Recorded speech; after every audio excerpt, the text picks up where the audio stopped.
Hi, everybody. This is Drew Tomlin with the Association for Middle Level Education, and I'm joined today on this Google Hangout interview by Ryan Steuer. And the article that you're checking out here at AMLE Magazine is entitled Project-Based Learning Turning Apathy into Aspirations. So I love that title, first of all, Apathy into Aspirations. That's what we all aspire for. So thank you so much for taking the time to talk a little bit more about it, Ryan. Appreciate your time. Yeah, excited to be here. Cool. And of course, I forgot to mention that you are also, in addition to being an awesome author, an educational hero, you're also the executive director of Magnify Learning. So thank you for your work that you do there to improve the educational lives of students ages 10 to 15. Thank you so much. So project-based learning, right? So, you write about, you start right off with a kind of a narrative about a kid named Skylar. And how PBL really helps that kind of a kid. So why is PBL such a powerful learning tool for kids like Skylar, the student that you wrote about? Why is it great for young adolescents in particular? Why does it work? Yeah, and as I said in the article too, Skylar's that kid in middle school that's been disengaged. And it didn't start when he hit middle level, but from probably about 3rd to 6th grade, he was pretty disengaged. But what PBL does is it brings the authenticity back to the classroom, and it answers that question that we know kids are going to answer, or they're going to ask. They're going to ask, why do I need this? What we found with Skylar is that once we answered the why, you need to learn this so that you can fulfill this project and this task for a community partner, he was in. Right. That made sense to him. And I think specifically in middle level, we know that it's more than just content standards that kids need. There's this whole social aspect that they're kind of wrestling with. I'm an elementary school kid. Am I an adult? Where am I at?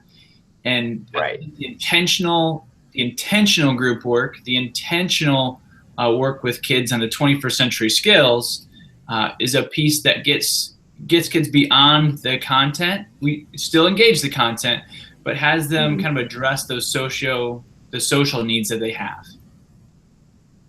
Right, and the word intentional, it really resonated with me, Ryan, because it's, from having been a middle school teacher myself and an administrator as well, that, I did some group work here and there. It was purposeful group work, but I don't know if it had intentionality. I don't know if it really reached that level. So I think you're right, PBL really helps to bring that intentionality to perspective for us. Another key aspect that really sang to me in your article was about community partners and the importance that they play in PBL. It's essential to getting that PBL process going. So how do you drum up their support and convince them that this PBL endeavor is worth their time? How does their involvement help them as well? So not only help to feed the growth of the PBL project and process, but how does it help community partners as well? That seems to be such a struggle in middle grades in particular. Yeah, and we get that hang up with teachers all the time as we're doing professional development around PBL, and what we find is it's not really as tricky as we think. If you ask the average person on the street, do you want to help out with education? Do you want to help teenagers? They're going to say yes, right? But the tricky part is that the mountain we have to get around is, how do we help them help us? How do we help get them in the classroom? And PBL seems to be able to do that. Come in and watch a presentation, offer some critical feedback for students. Come in for an hour. You can do that as a business partner. Come in and, maybe launch a project. Come in, talk to our kids about what you do. That's huge for us. It's big for the community partner as well, that they want to get sometimes just the word out. We talk to a lot of executive directors of small nonprofits, and that's a big part of their job, is to let people know what they're doing and how they can help. So they love to come in and get in the classroom. So what we find most of the time is once teachers start to get out there and ask, the doors start to open pretty wide. Right. So having that bravery, like you just said, to ask community partners, and then sometimes just the word project can seem wieldy thing. It's going to take a long time, but just convincing folks that, hey, take an hour or maybe even less just to get into a classroom, just to help a kid like that. It can help it seem not so like a burden, but just an opportunity. That's great. Yeah. You also mentioned in the article that in order to implement PBL successfully, it depends on the the local context.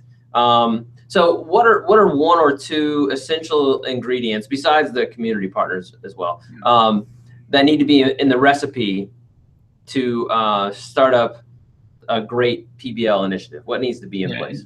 We do talk about local context a lot, and part of that is community partners, but there's also the idea that, we go in to do a training, we know that good things are already happening at that school. Teachers have initiatives that are already working, and we want to recognize that and then fit into that structure. PBL can be the structure, and then you can still have those initiatives that work for you, whether it's Universal Design for Learning, or the Leader in Me, all those initiatives that are working still need to fit in there. And that's the local context that we like to talk about. Is it's not get rid of your box and put in this new box, right? We've got to use what's working. And I think the other piece is we're asking kids to solve authentic problems in the community, and you can only do that locally. If I give an example of, we worked with the Children's Museum of Indianapolis to create a scavenger hunt, a new exhibit on iPads. Super cool, right? People are using that right now as we speak, created by 7th graders. So that's where all their learning came through. But if one of your AMLE partners is in Portland, right, that project doesn't work for them, right? So you've got to have the local context connected to it in order to solve those local problems. And that's where you get buy-in from kids like Skylar's, because it's stuff that's happening in their neighborhood. Right. That makes a lot of sense. So it can't be just a force fit into somebody else's program, as well intentioned as that may be. Yeah, and something else that you said reminded me that it's not, in order to have great programs, you have to have great people. Mm-hmm. So understanding what a school already has in place because of the people that are there is something else that I think, like you said, is critical work. So excellent. So and another group of people that's a stakeholder that we always like to remember is parents and families. So how should schools inform parents and families about PBL and how it can help their kids learn more effectively, and how can schools involve parents and families in this process? Not just inform them, but involve them, because it can be a really new way to think about teaching and learning. That's right. It's a different flow of learning than what our parents went through, and it's important to inform them and include them. And what we found is then our parents, especially those kids that get it and jump on board, their testimonies are priceless, right? As they see their kids be transformed from maybe floating along to really being engaged in school, talking about what they're doing there during the day. But what we also find is they're talking differently about school. They're talking about entry events and workshops and these presentations that they're doing. And parents still have in their mind this idea of group work that is kind of awful for everyone, right? Teachers, you mentioned administrators, even kids. But PBL is structuring those things differently. And once you can communicate that to parents, then it's all upside for them, because they want to see the 21st century skills in their kids. They want them to be able to communicate with adults. They want them to be able to work in groups. They want them to be able to use technology and problem solve. That's language that parents get. Sometimes it is important to translate, though. Yeah, exactly. I was just going to say, to your point about how do we get them involved, PBL can also be that great vehicle. And we want you to come in, but we don't want you to make copies. We want you to come in and give feedback on a project to a kid. We want you to come in and talk about your small business, right? You have expertise, and we want to be able to leverage that and share that with our kids. And parents, they love that, right? Yeah, and you're really actionalizing the rhetoric of college and career readiness, right? That's something that a lot of people are concerned about, particularly families and kids too. So this is a perfect way to bring the outside world into schools and make it real. So makes a lot of sense to me. That's super cool. So last question, if you don't mind. Obviously, you're an advanced learner, and I'm going to give you a project for your own learning here, and that's a metaphorical question. So you ready for it, Ryan? I'm ready. I think I'm ready. All right. So if PBL was a food for middle level education, what kind of food would it be, and why, Ryan? Okay. Okay, great. So if PBL was a food, it would be it'd be the meat and potatoes, because PBL it's not a dessert, and it's the main course, and it's for everybody. It's not for one section of your upper level kids. It's for the full spectrum of kids, and it's that main delivery model as well. And then, you know, if I take your metaphor a little farther, that meat needs to be from the local butcher, right? It's not from the supermarket. And then those potatoes are probably out of your own garden even, because you're adding your own passion, your own twist to it. And that's where we see educators really get excited, because we got into education because we have a passion for this. And a lot of times we feel a little stifled by that. PBL opens that up. So meat from the local butcher and potatoes out of your backyard garden. Oh my gosh. Yes, you took it to a whole nother level, Ryan, with that local aspect. That makes so much sense to me.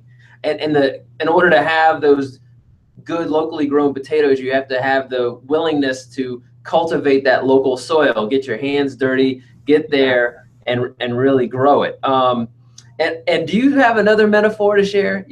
I do, actually, because I know don't want to put you on the spot, but go ahead. You got your red shoes, and just give me a second here, because I also have some intentional footwear, if we can see it right here. Awesome. So I've got these work boots that I wear, you know, suit coat, but still the work boots, and not dress boots, right? They're scuffed up. We're working in these because Magnified Learning, we really believe that working with and for the boots on the ground educator. And that's where we want to be, because that's where the work's happening. Awesome. So, well, I always like to think we've got this common bond with the intentional footwear. So, you got it right, man. There you go. So, any educational emergency, you got to have the right footwear, and you reveal a lot about your soul from the sole that you're wearing, I think. Oh, there you go. Very nice. I like how you pulled that together. There you go. You can't just show up. It's about stepping up. And it sounds like what you're doing with Magnified Learning and PBL is definitely stepping up to a whole nother level. So thank you so much for what you're doing and for the conversation today. Thanks for taking the time, and obviously for the article in AMLE magazine. Thanks so much, Ryan. Thank you, Jared. Appreciate the opportunity. Excellent. And thank you, AMLE magazine readers, for checking out the article and this interview here at AMLE, where we help you reach every student, grow professionally, and create great schools. Thanks again.